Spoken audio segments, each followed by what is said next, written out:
Webster's defines the father as one that's begotten a child. It also defines father as one that originates or institutes. I don't think that it's any coincidence that these two definitions describe the same word. We all know about the mother and her contribution to the household, but let's talk for a few minutes about the father and how important he is to the family structure. My father taught me that a good father is loving and gives his child direction. The kids today need fatherly direction. George Herbert once wrote that one father is worth 100 schoolmasters. The family unit suffers greatly when there's a lack of a male presence in the household.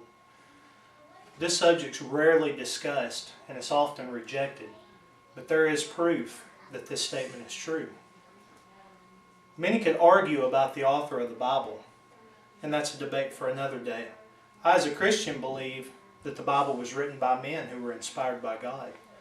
The Old Testament is full of children that rebelled against their parents. There's many examples of fathers who did their diligence in the Old Testament, and then there's examples of there being dire consequences for fathers not fulfilling their fatherly duties. Ephesians 6:4 tells us that we should not provoke our children to wrath, but we should bring them up in the nurture and admonition of the Lord. Matthew teaches us that Joseph was a righteous man. He was a good father and a good husband.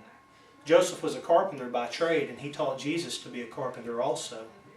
Joseph was probably the least famous of all fathers, but I think Joseph would be okay with that because a father does what he does out of love. He doesn't do it for the recognition that comes with it. Active fathers produce quality kids. Now, it's still possible to be a quality person without a father in your household, but it is much easier. The National Fatherhood Institute, along with Rebecca Graham, shows us that fathers in the household really help developing children. Fatherless households have children with increased risks of conduct disorder, depression, and even suicide. Children in fatherless households are 5 times more likely to live in poverty. Having a caring father gives a child a much better educational outcome. Dr. Kyle Pruitt of the Yale Child Study Center shows us that involved parents have children with higher IQs. These children also have higher linguistic and cognitive capabilities. Toddlers with fathers that are involved with them have great academic readiness. It's proven that children with active fathers are more patient and they're less frustrated when it comes to the new school environment. Another thing that the father brings to the household is the relationship that a father has with a mother. Children learn indirectly from the father and mother.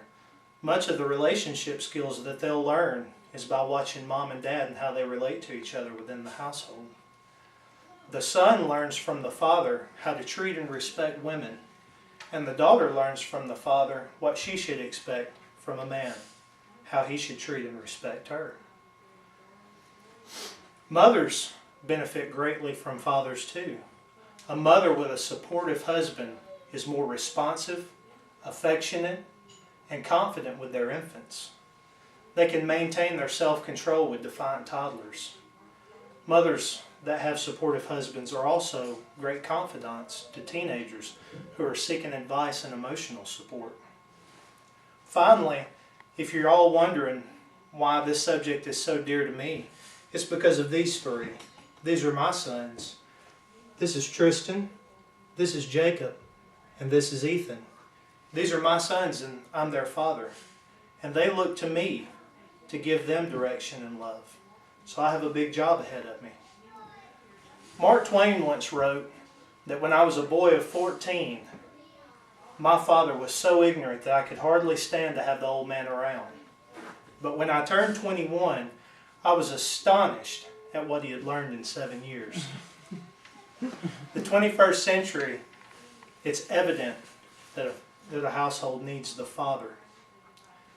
Clarence Buddingham Keelan once wrote that he didn't tell me how to live, he lived and he let me watch him do it. I think that it's a great privilege to be a father. but it's also a great responsibility. The boys of today will grow up to be the men of tomorrow, and the women of tomorrow are the girls of today, and they're our future.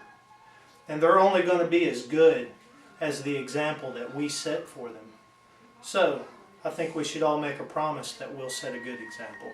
Thank you.